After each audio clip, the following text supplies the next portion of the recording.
السلام عليكم، اهلا بيكم في حلقه جديده. اهلا بيكم في فيديو جديد. يا صباح الخير يا مساء الخير اللي بيتفرج بالليل، اهلا بيكم في فيديو جديد. الفيديو ده يعتبر من اواخر الفيديوهات اللي عاملها في سنه 2024. قبل ما نبتدي الفيديو عايزك تعمل كوباية مشروب، كوباية شاي بلبن، كوباية قهوة، كوباية نسكافيه، بس ما تكونش مقاطعة.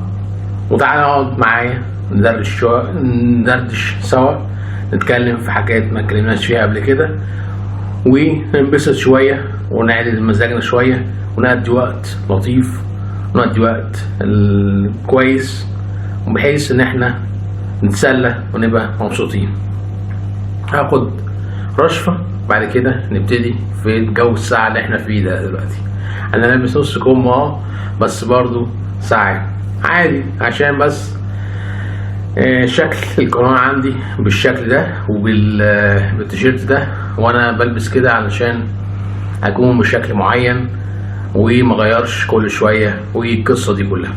هاخد رشفة بعد كده نبتدي مع بعض الفيديو. بسم الله.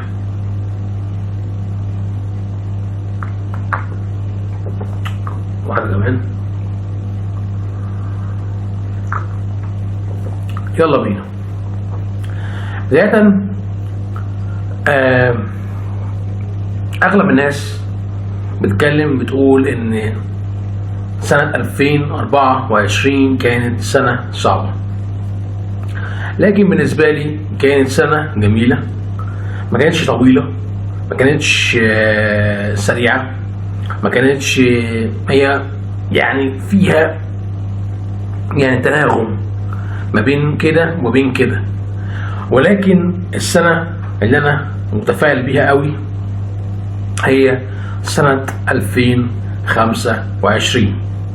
أنا برج الثور، مواليد سنة 2089 في يوم 24 إبريل. الناس اللي هم الابراج كده انا مش معتقد فيهم كل حاجه، ولكن يعني بيقولوا حاجه لحد ما متماشيه مع الواقع بتاعي، مع الدنيا من ناحيتي، او من التصور اللي انا عايشه الفتره اللي فاتت كلها والسنين اللي فاتت كلها.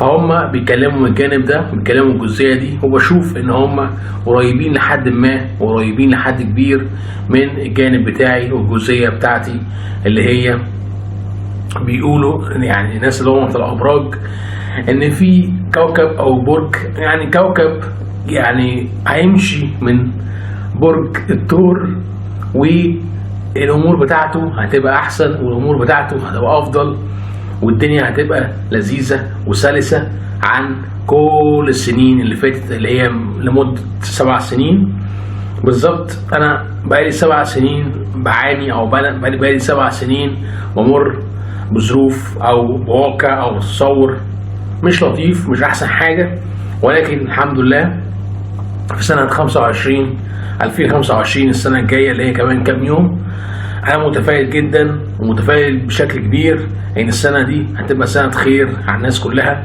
وسنة خير عندي انا بالاخص ان شاء الله، ولكل الناس اجمعين، وكل المسلمين، وكل الناس اللي في الدنيا كلها اللي موجودين عندي على القناة وفي كل حتة. اخد رشفة كمان.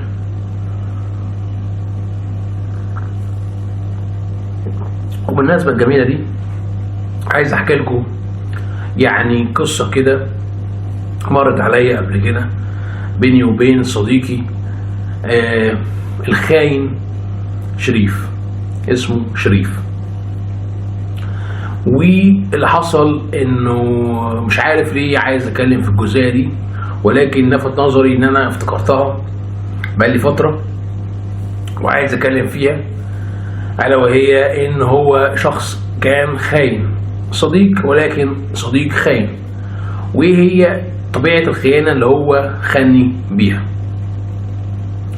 انا اتعرفت عليه من فكرة ان هو شخص موجود عندي في الاصدقاء على الفيسبوك، وبعدين هو كان متابع الفيديوهات بتاعتي اللي انا كنت بعملها على الفيسبوك وكده،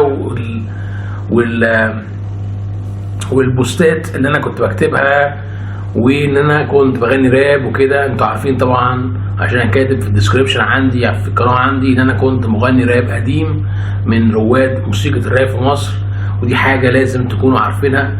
وان شاء الله بفكر ان انا ارجع تاني واعمل موسيقى تاني واعمل اغاني تاني، ولكن مش عارف امتى بالظبط. المهم كان بيربطني ان هو كان بيغني راب برضو، ولكن بشكل متقطع. هو من سكان 6 اكتوبر، تمام. فاللي حصل ان هو اتفق معايا ان هو عايز يقابلني وعايز يتكلم معايا وعايز فقلت له ماشي اوكي مفيش مشاكل، نتقابل مع بعض في مكان معين، وان شاء الله يبقى يعني مقابله لطيفه ولذيذه بيننا وبين بعض وكده. المهم قابلته في وسط البلد، وكان معاه سماعات كده حلوه كده لذيذه ما شاء الله يعني، خلاني اسمعها وسمعها لي وكده وكل حاجه. ولكن اللي حصل كالتالي، ان هو بعد كده في المقابله الثانيه ايه اللي حصل بقى. احنا قضينا وقت جميل وقعدنا نتكلم عن الراب ونتكلم عن الموسيقى واتكلم عن افكاري واتكلم عن وجهه نظري عن الاشياء ومش عارف ايه، وكان بالنسبه له شخصيتي كانت مثيره للاهتمام ومثيره للجدل لحد كبير. فهو يعني الموضوع تطور معاه، وهو كده هو الدافع اللي خلاه ان هو يقابلني وان هو عايز يتكلم معايا وعايز يشوفني والكلام ده كله. المهم جت المره الثانيه نتقابل، برضو كانت في وسط البلد، ولكن دي مرة ان احنا يعني كانت بالنسبة لي كانت خيانة كبيرة، وكانت خيانة بشكل كبير. ليه بقى؟ لانه عمل حاجة وتصرف مش متوقع وتصرف مش لطيف وتصرف مش جميل من خلاله ومن تصرفه اللي عمله. ان هو وانا ماشيين بنتمشى ومش عارف ايه وكده، فقابلنا فتيات ليل. فهو راح اتكلم معاهم، قال لي بص البنت دي مش عارف ايه باين عليها ان هي قاعد يقول كلام غريب صراحه، وانا شخص محافظ جدا وما عنديش القصص دي. كنت متفتح بشكل كبير، ولكن برضو عندي الامور دي فيها تحفظ كبير جدا.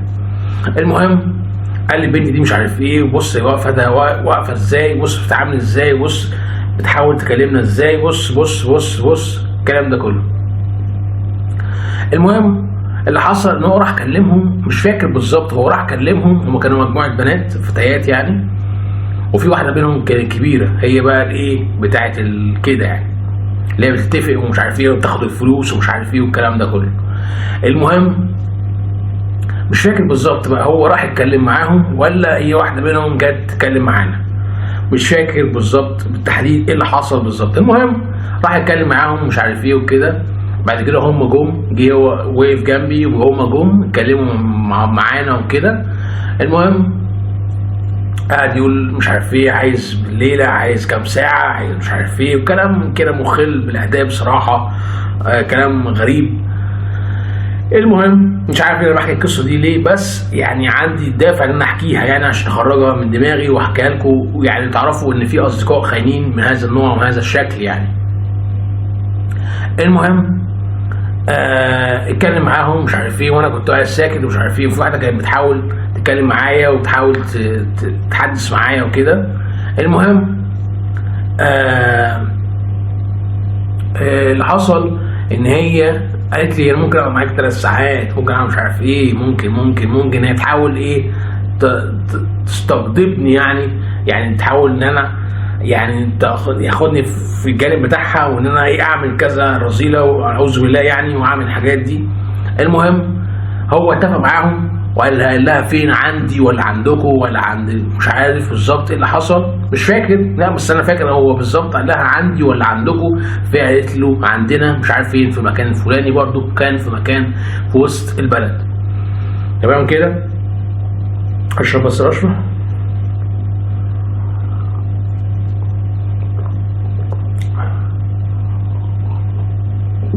رشفتين.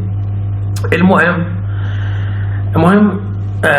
في واحدة الكبيرة دي بدأت تتلفظ بألفاظ مش كويسة ومش تمام، ان هي يعني ايه بتشكك في رجولتي، يعني ان انا مش عايز اعمل كده مع ان انا اعمله ده حرام، ومفروض اصلا ما اعملوش، ومفروض اصلا ما اقعدش اقف معاهم اصلا اتكلم معاهم، ومفروض ما اقفش اصلا معاهم. فاهمين قصدي؟ فهي بدأت تقول ايه كلام مش لطيف وكلام مش مظبوط وكلام مش حلو. المهم وقفتها عند حدها. بعد كده في واحده منهم قالت لي خلاص مش عارف ايه 3 ساعات مش عارف. المهم يعني ان هي 3 ساعات يعني اقضيها يعني معاهم وكده، بس يعني حرام يعني. المهم ان انا قلت لا مش عارف ايه والكلام ده كله. و المهم الدنيا قطعت، يعني ايه قطعت الشك باليقين يعني معاها، مع الوليه، مع الست الكبيره دي. المهم صاحبي ده اللي اسمه شريف قال لها ماشي. فاضطريت ان انا امشي وهو يروح معاهم ويقضي معاهم الليله ويقضي معاهم ويقيم معاهم الرذيله والكلام ده كله. ومن ساعتها وانا قررت ان انا ما اشوفش هذا البني ادم وهذا الشخص. تمام. فدي كانت حكايه كده، يعني مش حكايه يعني. وساعتها بقى ايه انا ما شفتوش تاني خالص. وساعتها انا قررت ان انا ما اتكلمش معاه ولا اتفق معاه ولا اقعد معاه ولا الحاجات دي كلها. واكتشفت ان انا كنت خاطئ، ان انا قررت ان انا اقعد معاه وان انا اتكلم معاه وان انا اشوفه ان انا حاجه من هذا القبيل، لانه طلع انسان مش كويس وانسان مش مظبوط وانسان مش تمام، لانه عمل تصرف مش لذيذ وفي خيانه وفي حاجات كتير، بس انا وصفتها بالخيانه لان هو ازاي يعمل معايا كده. ده كان فيديو سريع وبمناسبة سنة 2024 المودعة، وكمان كم يوم هنستقبل سنة جديدة إن شاء الله بالخير وبالسعادة وبالهنا إن شاء الله لكل الناس وليا وليكم إن شاء الله. وكان معكم وائل حامد، أشوفكم على خير ومع السلامة والسلام عليكم وإلى اللقاء.